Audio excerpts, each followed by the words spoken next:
Before I get started, first I want to thank you all for being here, and I'll tell you a little bit about the talk, and then I'll give a short preamble. What I'm looking at today is trying to take something a little different than our last speakers, and look at medication compliance in cisgender women newly diagnosed with HIV. Cisgender women, for anybody who's not familiar with the terminology we use now, are women who personally identify with and have a gender identity consistent with their sex at birth. So this is just women. It's very important when you're talking about HIV to make the distinction between cisgender women, transgender women, or transgender men, who may have who we know have very different experiences in this area.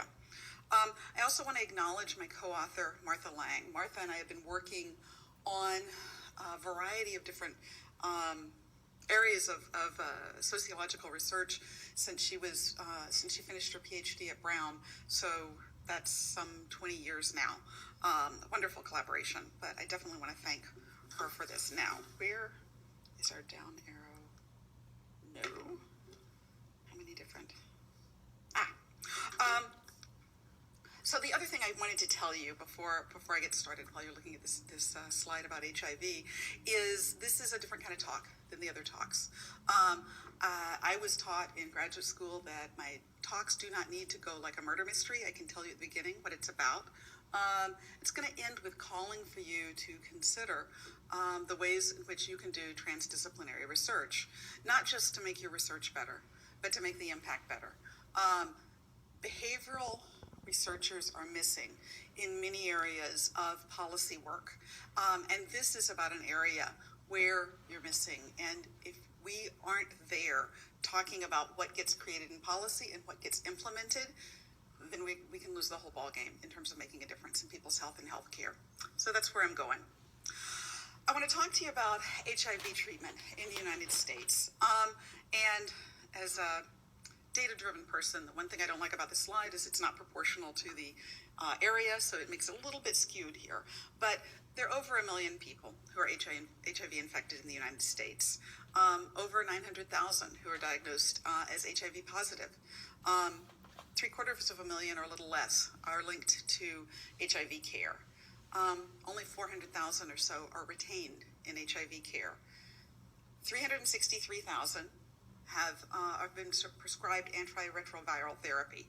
Antiretroviral therapy is something we only dreamed might be possible at the beginning of this epidemic. The ability to provide a treatment that could make this not a death sentence.